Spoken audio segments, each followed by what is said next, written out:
Okay so hello everyone, this is your Adarsh Patel. Welcome to our decent star classes. तो यार हम start कर चुके थे अपना इन्वायरमेंटल पोल्यूशन नाम से एक चैप्टर है क्लास 10th के एनसीईआरटी में। अलग अलग बुक में यार अलग अलग नाम से दे रखा है, पर हम इसको यार बोलते हैं इन्वायरमेंटल पोल्यूशन का ये पार्ट है। इसमें हम इन्वायरमेंट में होने वाले जो भी पोल्यूशन है ऑलमोस्ट इसके बारे में यार हम पढ़ते हैं।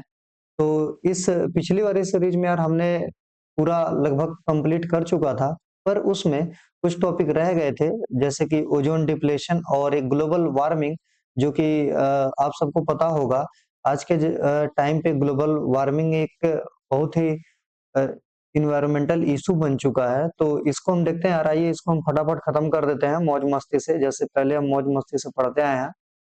आज का भी लेक्चर काफी दमदार और मौज मस्ती से इसको भी खत्म कर देते हैं 5 मिनट के अंदर। समझ रहे हैं ना भैया? 5 मिनट, बस 5 मिनट, हाँ बस 5 मिनट में इसको हम खत्म कर देते हैं, है ना? तो एक बार हम पीछे का रिवाइज कर लेते हैं यार, कि हमने क्या पिछली क्लास में अपने सब कुछ पढ़ा हुआ था। पढ़ा भी हुआ है कि कुछ ऐसे ही बस बोले जा रहे हैं कि हाँ पढ़ लिए मास्टर, पढ़ा ही नहीं। समझा? मास्टर झूठ नहीं बोलते हैं, समझा बच्चा? देखो भाई, तो इस चैप्टर में हम सबसे पहले यार ये सारा कुछ कवर कर चुके हैं, जैसा कि आप पीपीटी में पीछे देख पा रहे हैं। और इन्वायरमेंट, इसमें हम बहुत सारा चीज पढ़े थे। कहाँ तक हम बताएं? हाँ, चलिए भाई, फूड चेन, फूड वेब, है ना? ये सारा कुछ हम पढ़ चुके थे। बायोमैग्निफिकेशन, मतलब एनसीईआरटी का हम एक कोने से कोना भी लाइन यार टच कर चुके थे। इसको पढ़ने के बाद आपको लगेगा कि अरे सर एनसीईआरटी तो आप ही लिखे हैं, है ना? तो ऐसा कुछ फीलिंग आने वाला है। खैर कोई नहीं, थोड़ा सा सिंपैथी लेना जरूरी होता है कभी कभी यार। चलिए भाई, तो लास्ट में हमने गार्बेज और ये ओजोन डिप्लेशन के बारे में कुछ कुछ पढ़ा था, पर ओजोन लेयर से ही कंटिन्यू करते हैं, है ना? देखिए, होता क्या है कि इन्वायरमेंट में जो भी अपना एटमॉस्फेयर है ना, उसमें अलग अलग लेयर बने हुए हैं, ठीक? तो उसमें एक जो लेयर है अपना टॉप मोस्ट, इसको बोल रहे हैं कि ओजोन लेयर, ठीक? तो इस ओजोन लेयर में क्या होता है, ओजोन को ही पहले समझ लेते हैं। ओजोन है क्या? ओजोन के बारे में अगर हम बोले एक लाइन में, ओजोन के बारे में एक लाइन में क्या बोलेंगे? तो एक लाइन में यही बोलेंगे ओजोन के बारे में, blanket of earth. Blanket of earth, बस इतना ही सर। हाँ भाई, एक ही लाइन में बोलना था ना, तो एक लाइन में बस इतना ही तो बोल पाएंगे, blanket of earth. Yes, ozone जो है अर्थ का एक ब्लैंकेट की तरीके से काम कर रहा है। अब ब्लैंकेट क्या काम कर रहा है? तो जैसे हम ब्लैंकेट ओढ़ लेते हैं, तो ब्लैंकेट क्या काम करता है? हमको सुरक्षा देता है ना? ठंडी से सुरक्षा देता है। इसी तरीके से ब्लैंकेट ऑफ अर्थ इसलिए बोलते हैं क्योंकि ये क्या करता है? ये प्रिवेंट करता है, prevent the earth from harmful UV ray, है ना? जो अपने हार्मफुल यूवी रे हैं, उससे अर्थ को, अर्थ की एनवायरनमेंट को, अर्थ के एटमॉस्फेयर को यार इससे प्रिवेंट करता है, ठीक? तो इसीलिए हम इसको क्या बोल रहे हैं? ब्लैंकेट ऑफ अर्थ, है ना? और ओजोन का केमिकल फॉर्मूला बोले तो ओजोन का केमिकल फॉर्मूला होता है O3। O3 in the sense कि इसमें 3 एटम ऑक्सीजन के जब आपस में जुड़ते हैं तब बन जाता है ओजोन। जैसे O प्लस O मिलके O2 बन गया, फिर इसमें एक ऑक्सीजन जोड़ दिए तो O3 बन गया। और इतना सिंपल है क्या? अरे बहुत सिंपल है, बस ऐसे याद रख लो मजे मौज मस्ती में, है ना? पर ये रिएक्शन जैसा मैं लिख रहा हूँ ऐसा एग्जैक्टली नहीं होता है यार, है ना? तो ये कहने का मतलब है कि ओजोन में कितने ऑक्सीजन होते हैं? 3, ठीक है ना? 3 ऑक्सीजन के एटम मिलते हैं तब जाकर के ओजोन की फॉर्मेशन हो जाती है। ओजोन तब जाकर के ओजोन की एक अच्छी खासी ब्लैंकेट बन पाती है ना? तो ये करता क्या है सर ब्लैंकेट? तो जैसे मैंने बता दिया, हार्मफुल रे से ये प्रिवेंट कर रहा है, ठीक? जैसे कि यहाँ पे एक अगर गंदा सा हम फिगर बना के समझना चाहें, तो चलो भाई एक गंदा सा यहाँ पे फिगर बना लेते हैं। हाँ, गंदा क्यों? क्योंकि आता ही नहीं बनाने, तो क्या ही बनाएंगे। चलिए भाई, यहाँ पे है सूरज चंदा मामा, तो सूरज चाचा हो गए, ठीक? चलिए भाई, यहाँ पे सन हो गया, और सन से बहुत ही गंदी हार्मफुल रे आ रही। सन कह रहा है अब तुमको जला देंगे, है ना? तो देखो यहाँ से हार्मफुल रे आ रही है, हार्मफुल यूवी रे, ठीक है ना? एकदम हैजार्डस यूवी रे आ रही है। और फिर ये क्या है? ओजोन है, ठीक? अपना ओजोन क्या करेगा? कहेगा हार्मफुल रे तुम अच्छे अच्छे बस थोड़ा थोड़ा रे जाना, है ना? तो यहाँ पे कुछ जो हार्मफुल रे है इसको फिल्टर आउट कर देगा, और कुछ ही रे यहाँ पे आ पाएगा। समझ में आया? तो ये ओजोन समझ में आई हो गया कि ब्लैंकेट का काम कर रहा है। अब देखो कि होता क्या है। जैसे कि क्लोरीन जानते ही हम सब, है ना? जो क्लोरीन गैस है, ठीक? ये क्लोरीन गैस जहां से भी निकल रहा हो, जैसे कि मान लेते हैं यहाँ पे अपने पास कोई एसी हमने घर में लगवा रखा है ना? यहाँ पे हमने रेफ्रिजरेटर, फ्रीज लगवा रखा है, ठीक? तो इससे भी एक क्लोरीन गैस बाहर निकलती रहती है ना? अब एक क्लोरीन गैस जा करके क्या करता है यार, ये जो ओज़ोन लेयर है ना, इसको पतला करता जाएगा, ठीक है ना? इस ओज़ोन लेयर की दीवार को क्या करेगा, एकदम खराब कर देगा, ठीक? एक टाइम आएगा जब पूरा ये ओज़ोन लेयर धीरे-धीरे, धीरे-धीरे यार ऐसे खत्म होने लगेगा, ठीक है ना? ये जो इतना मोटा ओज़ोन लेयर हमें दिख रहा था, अब ये ओज़ोन लेयर एकदम पतला हो जाएगा, ठीक? ये जो ओज़ोन लेयर है क्या हो जाएगा, एकदम पतला-सा हो जाएगा, समझ में आया क्या?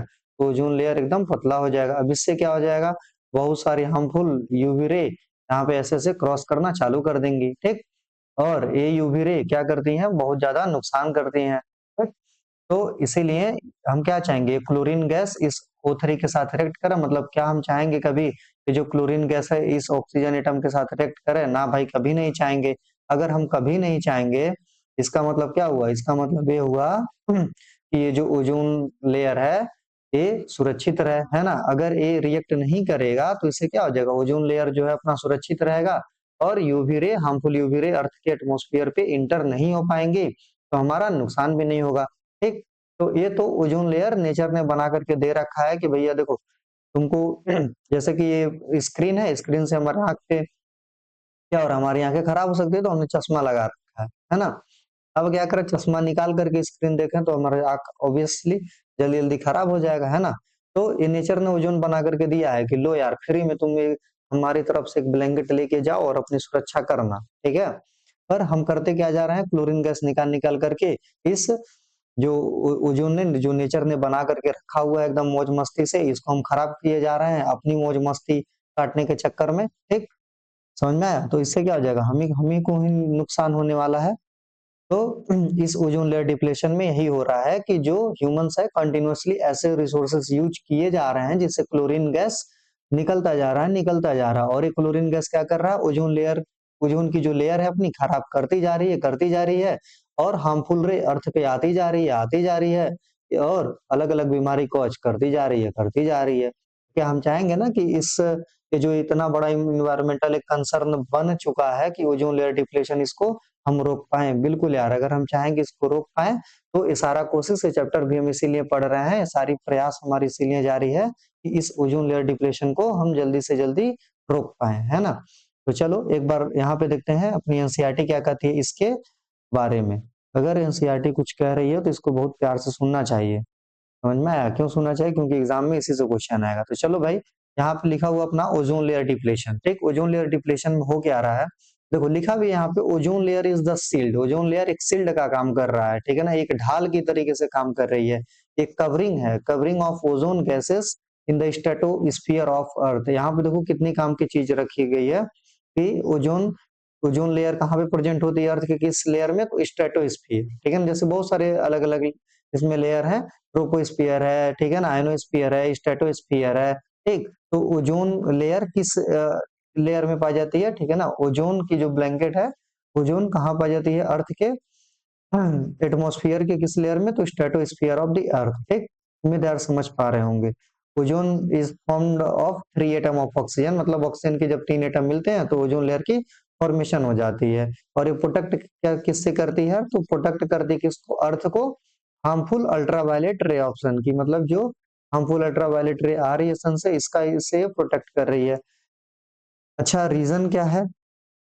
देखो यहाँ पे लिखा है सीएफसी। सीएफसी का मतलब देखो ध्यान से क्या लिखा है, क्लोरोफ्लोरोकार्बन, मतलब क्लोरीन और फ्लोरीन और कार्बन से अटैच, ठीक है ना? Is one of the most important chemical to depleting ozone layer. मतलब ये देखो, ये जितने भी रेफ्रिजरेटर यूज करते हैं, जितना भी हम एसी वगैरह यूज करते हैं, उससे यही गैस निकलती है, क्या? CFC, chlorofluorocarbon. और ये क्या करती है ये केमिकल? ये ओजोन लेयर की डिप्लेशन करती है, ओजोन लेयर की को पतला करते जाता है, ठीक? कहाँ पे पाया जाता है? तो कूलेंट में पाया जाता है, फायर एक्सटिंग्विशर में पाया जाता है, एरोसॉल स्प्रेयर वगैरह में भी यार पाया जाता है। कौन? ये सीएफसी, है ना?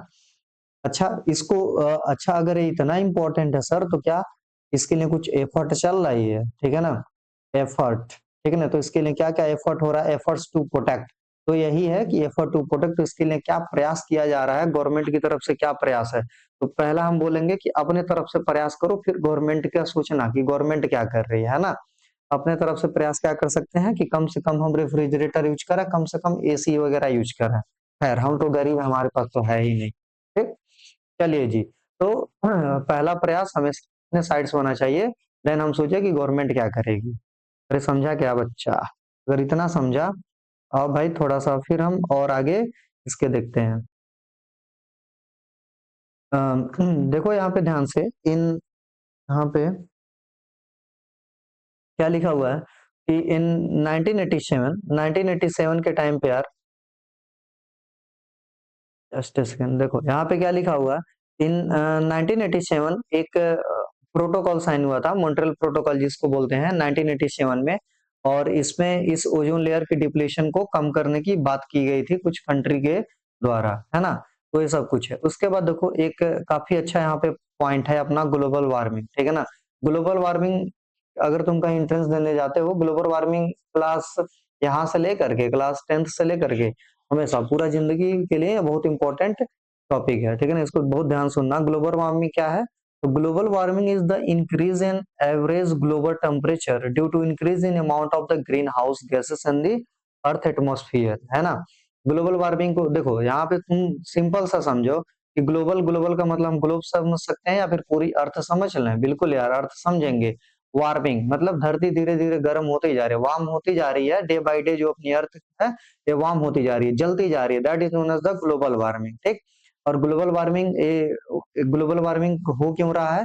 क्योंकि ये देखो, ये इन्वायरमेंट में गैसेस हैं, अगर इन गैसेस का कंसंट्रेशन इधर उधर हो रहा है, ज्यादा हो रहा है, इंक्रीज होता जा रहा है डे बाय डे, ठीक है ना।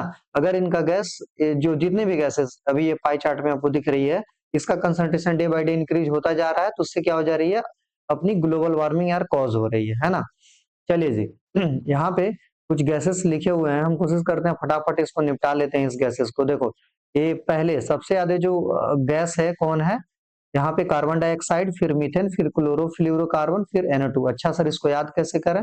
ऐसे याद करो यार, कार में काफी नहीं, कार में काफी नहीं, हाँ सर, कार में काफी नहीं है क्या? नहीं है, नहीं है, ठीक। कोई होना भी तो चाहिए साथ में पीने वाला, है ही नहीं कोई यार, क्या करोगे? अरे सर क्या बात करते हैं, कोई बात नहीं। तो कार मतलब कार्बन डाइऑक्साइड, ठीक है ना। कार में कार्बन डाइऑक्साइड, में से मेथेन याद कर लो, ठीक है ना। फिर काफी से याद कर लो CFC, मतलब क्लोरोफ्लोरोकार्बन। नहीं से याद कर लो क्या? N2O, नाटू, नाटू, नाटू, ऐसे याद कर लो, ठीक। और ऐसे परसेंटेज, तो ऐसे परसेंटेज जैसे बोल रहे हैं 60 20 14 6, 60 20 14 6, ऐसे याद कर लो, ठीक है ना। गाना गाओ 4 बार, 60 20 14 6, 60 20 14 6, याद हो जाएगा, है ना। चलो भाई, तो यहाँ पे क्या लिखा है कि the average global temperature is 15 degree Celsius. तो जो एवरेज ग्लोबल टेम्परेचर अर्थ का भैया कितना होता है? तो 15 डिग्री सेल्सियस होता है, ठीक है ना। अगर इससे ज्यादा जा रहा है, ठीक है ना, तो प्रॉब्लम तो क्रिएट होनी है, ठीक। तो these gases are collectively called the heat trapping या फिर ग्रीन हाउस गैसेस। अभी हमने जितना बताया, कार में काफी नहीं, ये सारे क्या करते हैं? हीट को ट्रैप कर लेते हैं। देखो होता क्या, जैसे कि अर्थ है ना। इस अर्थ से यूवी रे तो आता है यार, ठीक है ना। पर ये लड़ते झगड़ते यहाँ पे यूवी रे आ गया, अब यूवी रे वापस नहीं जा पाता है, ठीक है ना। क्या करता है? लड़ते लड़ते यहाँ से अब इंफ्रारेड जाता है, ठीक। अब इंफ्रारेड बच जाता है, और ये क्या होता है? टेम्परेचर इसका राइज होता जाता है और होता जाता है, ठीक है ना। तो ये जितने भी गैसेस हैं सारी क्या होती है? हीट ट्रैपिंग गैसेस होती हैं। जो गैस आती है, जो लाइट आ रही है, इसको ट्रैप कर लेगा, ठीक है। बोलेगा अरे नहीं नहीं, अब हम तुमको नहीं छोड़ेंगे, हम तुमको नहीं जाने देंगे। समझ में आया? तो कुछ इस तरीके की चीजें होने लगती है। देखो लिखा है earth temperature is maintained by री रेडिएट इंफ्रारेड रेडिएशन। इसका मतलब कि जो यूवी रे गिर रही थी ना, तो ये जितनी भी ग्रीन हाउस गैसेस हैं, ये जैसे ही गैस है इसको ट्रैप कर लेता है। फिर कहता है अरे भैया अब नहीं छोड़ेंगे तुमको। फिर क्या करता है? फिर कहता है अरे नहीं नहीं, हमको तो जाना है। तो फिर कहता है थोड़ी सी एनर्जी तुम कम कर लो, ठीक है ना, फिर चले जाओ, ठीक। तो इंफ्रारेड इंफ्रारेड गैस यहाँ पे बच जाता है। कहता हम तुमको जैसे तो आए थे वैसे तो हम तुमको जाने नहीं देता। फिर कहता तब क्या करना है? फिर कहता है तुम आए तो यूवी बन के, अब जाओगे तुम इंफ्रा बन के। अब इंफ्रा जैसे ही बनता है तो बाहर जा ही नहीं पाता है ना। चलिए भाई, तो इंफ्रारेड रेडिएशन री रेडिएट, इसीलिए बोला है री रेडिएट, वापस से जो जाती है वो री रेडिएट होकर के इंफ्रारेड जाती है ना। Which prevent heat from escaping into outer atmosphere. और जो इंफ्रारेड होती है इसके पास इतनी एनर्जी नहीं है कि अर्थ के एटमॉस्फेयर को क्रॉस कर जाए, इसलिए अर्थ के एटमॉस्फेयर में ट्रैप कर जाती है और अर्थ की गर्मी जो है, अर्थ का जो हॉटनेस है, इसको कंटिन्यू डे बाय डे और बढ़ाता जाता है ये इंफ्रारेड रेडिएशन। ठीक, देखो अगर हम मान लेते हैं कि in the absence of the green house gases, अगर इस पूरे ग्रीन हाउस गैसेस, तब तो मतलब देखो कहने का मतलब है कि अच्छा सर अगर ये ग्रीन हाउस गैसेस जो है एटमॉस्फेयर में जो भी यूवी आ रही है, इसको अगर लाइट ट्रैपिंग गैसेस है तब तो बहुत गंदी है, अगर इसको हम हटा ही देते हैं तब तो मौज मस्ती है अपना। ना भाई, मौज मस्ती नहीं है, अगर हम इसको हटा देते हैं तो वही लिखा है कि इन द एब्सेंस ऑफ, अगर इसकी अगर जो गैसेस है अगर इसको हम अर्थ से मान लो कि हम हटा देते हैं, फिर अर्थ का टेम्परेचर देखो इतना हो जाएगा -18 डिग्री सेंटीग्रेड। बाप रे बाप, इतने में तो सरवाइव ही नहीं कर पाएंगे, है ना। इसीलिए कोई भी चीज जो नेचर ने बना करके दिया हुआ है तो वेस्ट नहीं है ना, काम करने का तरीका वेस्ट है। ठीक, तो सब चीजें अच्छी लगती हैं पर कब, जब वो एक प्रॉपर अमाउंट में हो, ठीक है ना। ना ही तो किसी चीज की कमी अच्छी है, ना ही तो किसी चीज की अति अच्छी है, मतलब ज्यादा हो जाए तब भी नहीं अच्छा, ठीक है ना, कम हो जाए तब भी नहीं मजा। तो सब कुछ बराबर यार, प्यार भी थोड़ा करना चाहिए, है ना, ज्यादा नहीं। कोई बात नहीं यार, पढ़ो पढ़ो, क्या ही बात करते रहते हैं सर, कोई बात नहीं, कभी कभी करना चाहिए। देखो यार क्या लिखा है यहाँ पे, ill effect of global warming, मतलब कि ग्लोबल वार्मिंग के इल इफेक्ट क्या हो सकते हैं, तो मतलब कि अगर जैसे कि ये अर्थ है ना, ये अर्थ है, अगर इसकी टेम्परेचर यार, अगर अर्थ की टेम्परेचर डे बाय डे बढ़ती जा रही है, एकदम लग रहा है कि नीचे एकदम आग ही लग गया है ना, डे बाय डे अर्थ एकदम गर्म होती जा रही है ना, तो इससे क्या क्या दिक्कत होगा, इससे क्या दिक्कत होगा, तो जो भी ग्लेशियर है पिघल जाएंगे, पिघल होकर पानी बढ़ जाएगा, बाढ़ आ जाएगा, मर जाएंगे सब लोग। अरे सर मर जाएंगे क्या, हाँ मर जाएंगे, कोई बात नहीं। तो देखो ये है इकोलॉजिकल डिस्टर्बेंस हो जाएगा, बता ही चुके हैं आपको। इंक्रीज इन ग्लोबल टेम्परेचर है सर, ये तो हम जान ही रहे हैं, तो राइज इन सी लेवल तो बता तो दिए, बेवकूफ कहेंगे, ग्लेशियर पिघल जाएगा, सी लेवल राइज हो जाएगा, बाढ़ आ जाएगा, मर उड़ जाएंगे, है ना, जंगल उंगल एकदम पूरा पानी पानी हो जाएगा। अच्छा सर इससे इसको हम बचाएं कैसे, तो ऐसे बचा सकते हैं, एफोरेस्टेशन। एफोरेस्टेशन का मतलब कि पेड़ लगाओ, पेड़ लगाओ, हाँ भाई, एफोरेस्टेशन का मतलब पेड़ लगाओ होता है क्या, बिल्कुल यार, एफोरेस्टेशन मतलब पेड़ लगाओ। और यहीं पे एक और लाइन जोड़ देते हैं, पेड़ लगाओ, पेड़ लगाओ और इन्वायरमेंट बचाओ, बचाओ, पेड़ लगाओ और इन्वायरमेंट बचाओ, है ना, तो that is the concept of the afforestation. दूसरा क्या, यूज ऑफ सीएफसी, थोड़ा गरीब बन के रहो, ज्यादा एसी ओसी मत चलाओ, है ना, एसी भी नहीं, फ्रिज भी नहीं, हाँ सर बिल्कुल। Reduction in the use of CFC, तो जो सीएफसी गैसेस है इनका रिडक्शन कम कर दो, मौज मस्ती हो जाएगा, है ना, पूरा अपना धरती एकदम बचा रहेगा, मौज मस्ती से कई साल तक जिया जाएगा यार। क्या ही तुम लोग एसी उसी चला करके पूरा धरती खराब करने के चक्कर में पड़े हो, कोई बात नहीं यार। चलिए भाई, उम्मीद करते हैं यहाँ तक आपको सब कुछ समझ में आ गया होगा, चैप्टर अच्छा लगा होगा। आवर इन्वायरमेंट, आवर इन्वायरमेंट का मतलब बोले तो हमारा पर्यावरण, हमारा भी पर्यावरण और आपका भी पर्यावरण, हम उम्मीद करते हैं सुरक्षित रहे। और इसके लिए हम लास्ट में यही बोलेंगे, क्या बोलेंगे सर, यही बोलेंगे कि जैसे कि आपको स्क्रीन पे ग्रीन मैंने क्यों लगाया है, क्योंकि बोलते हैं ना, clean, green environment clean environment, ऐसा कुछ, तो इसी कंसेप्ट को लेकर के ऐसा कुछ बनाया गया है। चलिए भाई, जाते जाते कुछ मसाला, छोटा सा क्लिप काटने के लिए, है ना, एक एक अच्छी लाइन है यार, इसको पढ़ते हैं, उम्मीद है उम्मीद करते हैं मजा आएगा। अ, यहाँ पे कुछ लिखा हुआ है कि मेहनत की दीवार बनाकर देखो, कलम को हथियार बनाकर देखो, क्या बोला, मेहनत की दीवार बनाकर देखो, कलम को हथियार बनाकर देखो, देखो कि तुम दुनिया से कितने पीछे छूट गए हो, फिर से एक बार पांव बढ़ाकर देखो, इतनी आसान नहीं होता सपनों को हकीकत में बदलना, जी जान लगा दो एक बार और इस बार इतिहास बनाकर देखो।